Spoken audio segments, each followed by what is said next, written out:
We are here on Lake Superior this evening. It is about 3 to 4 o'clock right now. And what we're gonna do is tiptoe out here onto Lake Superior, traveling very light. We have a chisel in hand. We have an Eskimo Superior suit with flotation assist. And as you can probably see behind me is the Wisconsin entry lighthouse. So we are on Lake Superior in the Duluth area for the first time this winter. And we're not going far. This isn't crazy good ice, but there's a good pocket of ice right here that we've previously scouted. We know it's good. We know it's safe. There's virtually zero wind right now, and it's a perfect time to come out here and try to target eelpout, and that's going to be the goal. Again, it's in the afternoon right now, so we're anticipating a good eelpout bite from 5 p.m. to maybe midnight. I don't know. We're going to see what we can do. They're either going to be here and they're not, or they're not. So if you're watching this, they probably were there, and it's probably going to be a fun time, right? Very, very big eelpout. You know, numerous fish over 30 inches can be seen. So yeah, it can be fun. So I'm looking forward to it. Stick with us. It's going to be a good one. Yeah, this is pretty decent ice. I mean, it's clear. It's solid. It's maybe, I don't know, 3 to 4 inches, which is enough to tiptoe out on. So it's good solid clear ice. If there's a big wind right now, we would not be out here, but zero wind, and we're going to be literally fishing right next to the lighthouse here, which is pretty cool. So yeah, let's continue to chisel our way on out here. Good ice still. She's looking good. It's good to have a big chisel with you. Almost take a hit with every other step. Again, you can never be too safe out here, but not bad ice. So we just need that sun to get a little bit lower. I don't know what it is, but those eelpout kind of tough during the day. So if you get here too early, you know, you get here around noon, you'll probably fish for 4 or 5 hours and not catch a thing, get bored and want to go home. So strategically, we're coming out in the afternoon so we don't get too bored and lose our patience. And yeah, continue to go out, chisel a hole, get line in the water. Nice solid clear sheet of ice right here, right at the base of the big lighthouse. That's cool seeing it from this perspective or this view. So this is about all we need to get to fish for these eelpout. Again, we don't need to get too deep. Anywhere from 20 to 30 feet is usually plenty. It's all sand down there, so it's all about just jigging, trying to kick up that sand, kick up that silt, get their attention and get them to come in. So yeah, again, we traveled very, very light. Didn't even bring an auger. So we're just gonna chisel a hole in the ice here and get some baits down. We'll kind of go over what we're using. But yeah, again, not a whole lot to this style of fishing. It's something that I've waited to do for a long time. So we didn't get to do it last year, and now it's, you know, end of February. And finally, we're finally starting to, we can finally get out here and get a chance to chase these fish. You know, it's special when you do get them, like fish that are huge. I mean, we've seen fish 35, 36 inches, which are really, really big eelpout. So cool thing about this too, you can catch a walleye, you can catch a lake trout, you never know. So yeah, I think we're gonna fish right here at the base of the lighthouse. Let's chisel a hole and get some lines down.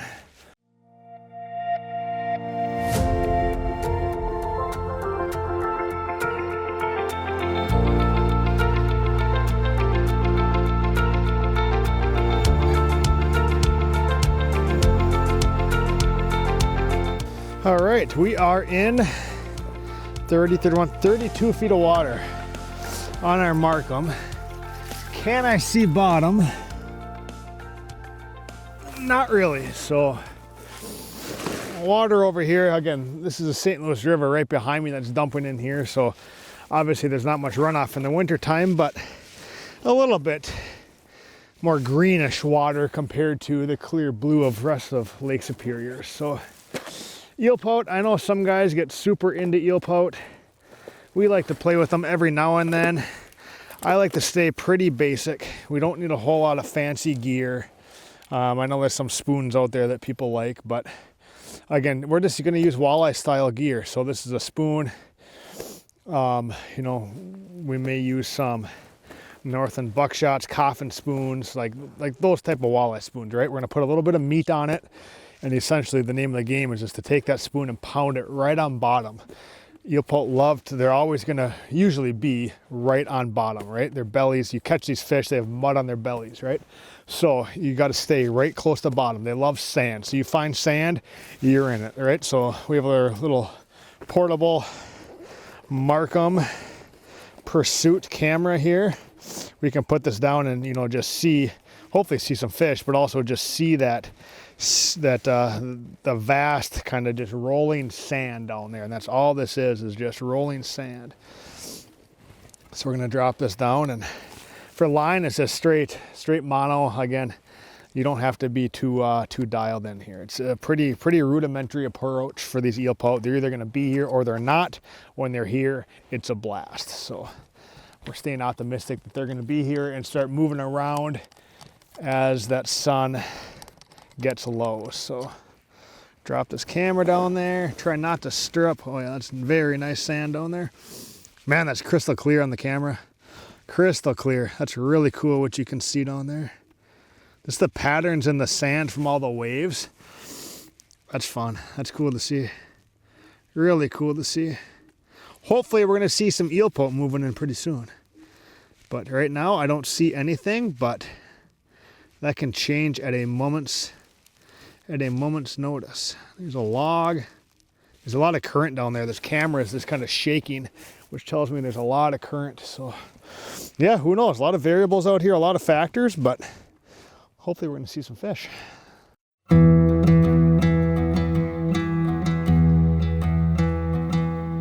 And speaking of, you never know what you're going to catch out here. As we were setting up, cameraman Matthew dropped a line down and he hooked into something that took us all by surprise.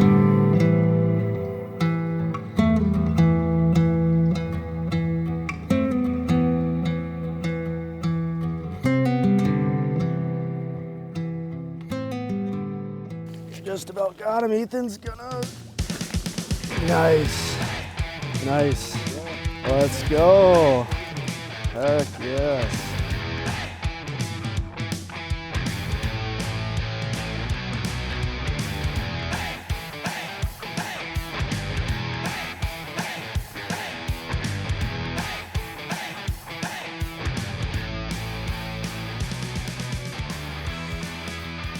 Darkness is setting in. The sun's getting low, the shadows are getting long. One big sturgeon so far. Haven't graphed any eelpout yet, but that doesn't mean that they can't be coming soon. If there's one species of fish that's nocturnal, it'd definitely be the eelpout. So, you know, I think they just hang out in 40, 50, 60 feet all day, and then they slide up here at night. So your eelpout are also in here eating smelt, a ton of smelt around. You know, the smelt are going to start to spawn here on Lake Superior. This is literally right where they do it in, you know, a month or 2 months from now. So yeah, a lot of food up here for them. This is kind of their spawning grounds. They love sand. So we're in the right place. We just got to wait for the right time. And I think that's going to be in about another half hour to an hour here. So it's just nice to get out here on Lake Superior, get out here in the daylight so you're not walking out in the dark, get all set up, and you know, you can always have some cool bycatch too, like that sturgeon or a walleye or a lake trout. You never know what you can catch out here. So we're gonna keep jigging away for a little bit here and hopefully see our first eelpout before too long. There's a fish. That's an eelpout. That's the first one of the night, and that's exactly what we're looking for. I couldn't even see my jig on my graph because there's so much current down there. So essentially you're just jigging blind, but that's all you need to do because eelpout are totally bottom oriented and they just like that jig pounding into the sand. So that's not a bad one. That's cool under this clear ice. Look at that, man. That there is a Lake Superior eel. I love it. Heck yeah. Right there. Look at that. That is success. The first one of the evening. Yeah, they get a lot bigger than that, but that's an awesome eelpout, and that's exactly what we came out here for. It's all just time of day, right? That sun gets below the horizon, it's borderline dark out, and the first eelpout comes into play. Such a cool fish. I love them. I love them. They don't get a whole lot of attention in a lot of areas of the state. I don't know why, but they're one of my favorites to chase through the ice. That'd be a good one to eat, but we'll send him back. Look at that. So cool. Seeing him under that clear ice. And again, just using a Northland spoon with a little piece of meat on there. Just rocking that jig right on bottom. Fish on. Ice is cracking. I love it. There's an eelpout. That's another one. There's just something fun about just rocking that. This is a bigger one. Just rocking that jig just blind on bottom. Like, I just have my graph down there. It's kind of cool just to watch all the smelt coming in schools, but I literally can't even see my jig because of the current. And you just feel that thunk. The big whack of an eelpout. And the potential out here on Lake Superior is huge. Like, these fish out here can get extremely big. We brought a measuring board. Hopefully tonight we can see one. I mean, hopefully we can see one tonight pushing that 30-inch range. You know, we've seen them in over the past years up to 35, like really, really big fish. And they fight like heck, you know, 35, 40 feet of water in current, you know, a walleye gear. Like, it's fun. What do we got here? Yeah, that's a nice eel. Man, look at those things. They go. It's cool seeing them under this clear water. Look at that fish. Look at that fish. That's an awesome fish, man. Look at that. Boom. Eelpout number 2. Come here, buddy. Hey, hold on. Hold on. Right there. Get that hook out. The nice part about eelpout is they have pretty soft mouths, so when you get a treble hook in them, usually they stay buttoned. Right there. It's another nice fish. Very nice fish. Lake Superior eelpout, they get their length. They don't have those big bellies like your Lake of the Woods eelpout get, but these guys have their length on them. And again, just a medium-sized one. Nothing too big or special about that guy, but so much fun. Such a cool species of fish. Underrated here, you know, around the Duluth area, and especially Lake Superior. There's so many of these fish out here. That's awesome. Let's get him back. They're a cool fish, man. Look at that. That is fun. And something we're trying to do is just, you know, try to stay as vertical as you can, right? So we're using this is the Northland tungsten jigging spoon. So it's got a nice treble hook on it. That tungsten allows it to be heavier, a little less diameter. We can try to stay a little bit more vertical, and yeah, that's number 2. I love it. All right, we got one hooked up. There you go, buddy. They're coming alive. They're coming alive. That's slowly sliding in here. I brought the measuring board. We got to see a 30-incher tonight because they get big out here. You have a lot of experience catching them out here too. It's fun. We've seen a few 10 to 12 pounders over the years. Right. Usually they're a bycatch of lake trout. But so cool seeing them down there. Yeah, there he is. Ooh, that's big. One. Oh, that's big, Ethan. Doggy. Come here, that's buddy. Dang, look at that one. That's a big pout, buddy.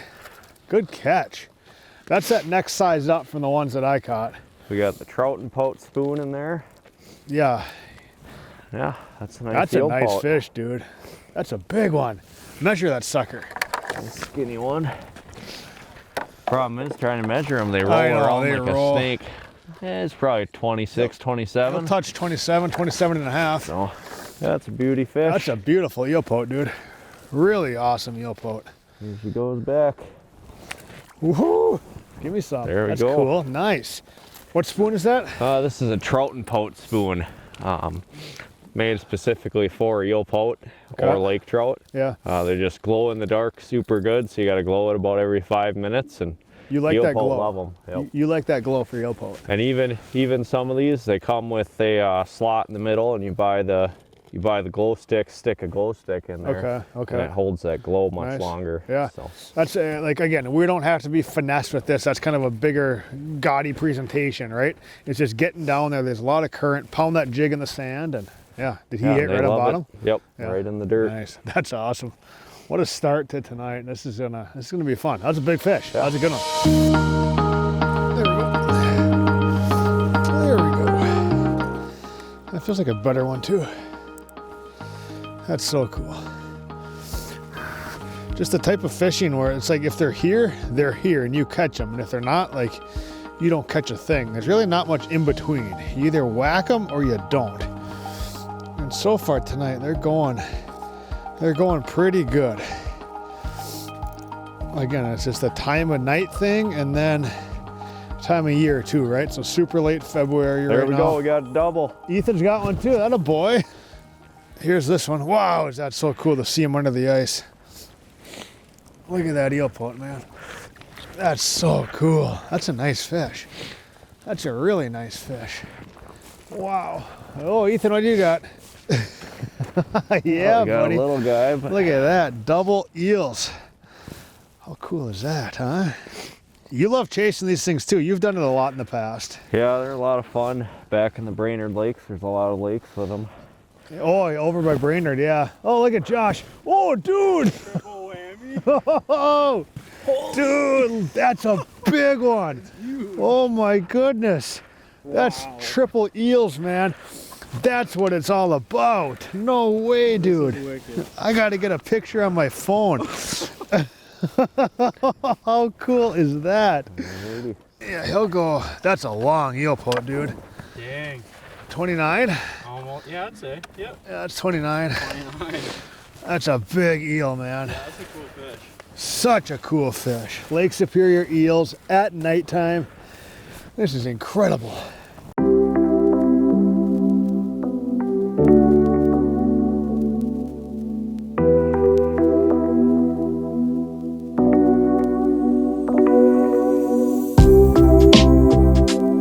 So again, this is, my line is like in Duluth right now. It's just boom, like a 45-degree angle. That just shows you how much current is out here, and it changes every, I don't know, 20 minutes, but that's what brings fish in. That's what kind of gets these fish moving and grooving, and it's all based around that current. And right now it is going Mach 10, but this is kind of just the jigging cadence, right? And no graph, it's fishing blind. It's kind of just popping that spoon right on bottom. Again, it's all sand, all silt down there. So when you do that, you kind of kick up a dust cloud, and it definitely gets those eelpout's attention. But this is literally all we're doing. You just sit here and rock it, and you'll feel these fish. Like they crack it. Like you'll actually feel the actual bite. So you just kind of just keep doing that until you get hit. And we're just using a piece of cut bait on here, right? Whatever, cut sucker, cut chub minnow, or cut smelt, like whatever. I don't think it matters too much. You just need some bait on that treble hook. So just rock that sucker on bottom and wait till you feel a whack, and you'll put on. Got another one on. Current's been ripping, so it's been pretty slow. Probably over there. Fish is probably a good 50 feet away by the time it hit. That current has to be going like 3 to 4 miles an hour. Feels pretty good. And you're using a pretty beefed up rod. Have to keep on letting line out to just keep on letting that jig keep on going. And you have the heavy spoon too. Yeah, no, it's wild how much current is down there right now. Getting close, they're about 20 feet away. This is madness, buddy. It's madness. I'm glad we decided to come try it, just on a whim. Oh, that's a big fish. A little better. He still has energy. Jeepers. They go crazy at the hole. Look at that thing. Oh, coming up backwards. Coming up backwards. That works too. You can't really grab him. That's a nice fish. That's a really nice fish. That's another upper 20s, 28, 29 inches. One thing I will say is out here they got really pronounced fins. They really got those feelers on them. Those are really cool feelers, aren't they? Pretty cool fish. Very unique fish. I love them. Such a underrated fish in my mind, man. I'll let her go back home. See you later. Nice one. Nice one. Charging up your spoon. Yep. Get the headlight out. Who makes that spoon? It's Eelpout spoon. I can't remember who makes it, but that's what they're called. That's cool. You got him? Dude, this is madness. This is complete madness.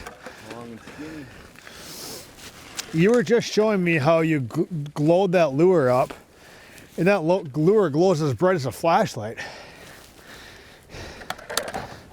Nice. So you can see the mud on this one's belly, hey? Yeah, a little bit of mud on there. Yeah, that's mud. So that just shows you like they're literally right on bottom. Right on bottom. That's probably, what's that one go, 21, 22 inches? Just the average eater, Yeah, 22. 22. That's cool. Yeah, a lot of fun though. A lot of fun. They're good. A lot of people call them the working's man fish because you can get off work and go fish them after work in the evening. That's you know, a good you don't have point. to worry about being out there for a prime time early sunrise or sunset. I haven't heard that before. That's kind of So, cool. Yeah. That's good terminology. The working man's fish. I like that. Just go and I like that. let them grow a little bigger. That's so cool seeing them under the ice there. Nice. So Ethan, that's that glow jig, hey? Yep, the trout and pout spoon. And you fish these fish over by Brainerd a lot too, hey? Yep. So you really like this glow. You're a believer in it. So just glow that spoon up. I don't know if you can how much good you can see it on camera, but that Kinda sucker see it glows there. bright. Like that's bright. So Well, that's every cool. 5 minutes you want to get Every her glowed 5 up. minutes? Yep. Yeah. Keep her fresh. That's awesome. Lots of meat. Yeah. So Nice, dude. Just Lot of rocking fun, it though. on bottom. That is a ton of fun. Out here all alone on Lake Superior at night is pretty cool. That feels like a good fish. That feels like a good fish. It is getting cold out here. Temps are dropping. But these fish are just non-stop. Pretty fun and special. Yeah, that's a heavy fish. Special bite that we've experienced out here today. Starting off with the big sturgeon that Matthew got, and then it was a lull until that sun was below the horizon, and then these eelpout just came to life and literally non-stop the whole night. I mean, I'm sure you could stay out here till morning and catch them if you like that no sleep thing. But I think this is going to be one of the last ones for us for the night because we have caught a ton and it's getting late. So yeah, that's a cool one. That's a good one there. Nice. Awesome eelpout. Awesome eelpout. That Northland jig just right on the tip of its lip there. Look at that eel. What a cool way to end our evening here on Lake Superior, ice fishing for eelpout. From Josh, Matthew, Ethan, and I, thank you guys for watching. We'll see you next time.